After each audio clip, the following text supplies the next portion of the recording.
Donc sur cette vidéo, je vais vous présenter un petit peu les images Sentinelle, ce qu'on obtient. Donc ici c'est une image du 21 avril. Donc vous voyez, hein, on démarre de Béthune, voire un petit peu au-dessus, on descend vraiment en dessous d'Amiens. Donc c'est des images qui font 1 gigaoctet à peu près en taille. Donc il faut des logiciels assez puissants. Ici j'utilise QGIS pour pouvoir me déplacer dessus et utiliser tous les spectres. Donc là ici on voit, c'est une vue aérienne de Saint-Paul donc au 21 avril, donc il faisait du temps bien dégagé. On va zoomer sur la parcelle d'essai qui est à Bailly-le-Cornaille chez Bertrand Le Cherf. Voilà, donc ici on est sur le Barlet. Alors un pixel c'est 10 mètres sur 10 voire 20 sur 20 en fonction des résolutions.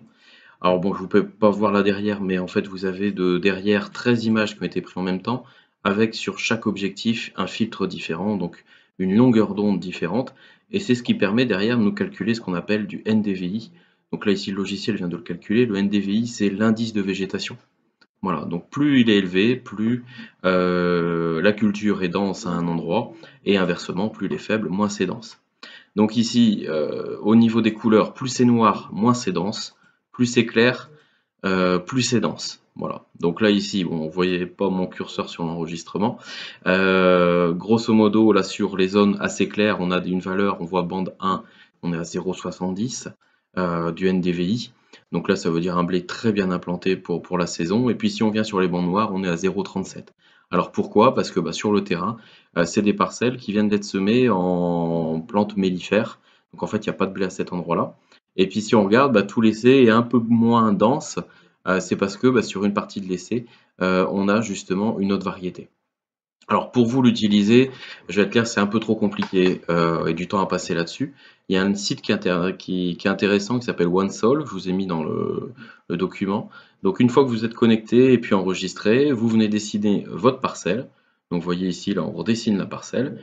Bon, pour vous déplacer sur la carte, il y a les plus et moins sur la droite, hein. Une fois que votre parcelle est faite, vous faites enregistrer.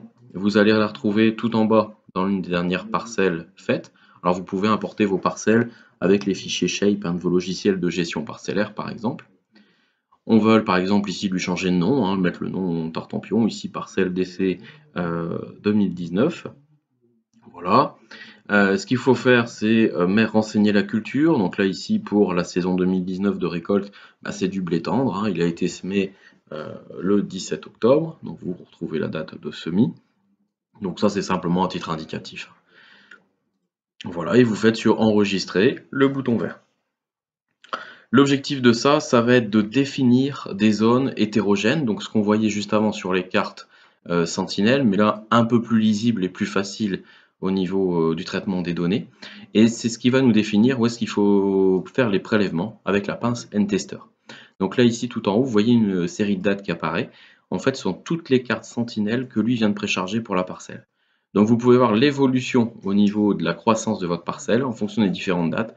Donc ça va du SMI, même avant, vous pouvez regarder. Et vous remontez très loin, donc il faut une bonne connexion pour arriver à télécharger ça. Ensuite, vous allez cliquer en bas sur azote. Voilà, donc ça a été un peu vite. Une fois que vous êtes sur la parcelle. Et puis vous avez ici, il vous définit 3 zones. Donc ici, il a vu, par exemple, qu'il y a une zone plus claire, une zone un peu plus foncée et une zone où c'est bon. Donc l'idée, c'est de venir faire des prélèvements dans ces 3 zones avec la pince N-Tester. Donc nous ramener les échantillons en tour de plaine par exemple. Et puis derrière, on va utiliser le logiciel, vous voyez sur la gauche. Une fois que vous aurez le résultat de la pince N-Tester, on va définir, voilà, en du 27, je mets autant de kilos. On choisit l'ordinateur de bord, donc la console que vous avez sur votre distributeur d'engrais. Et puis derrière, on va retrouver la carte à insérer directement dans votre ordinateur.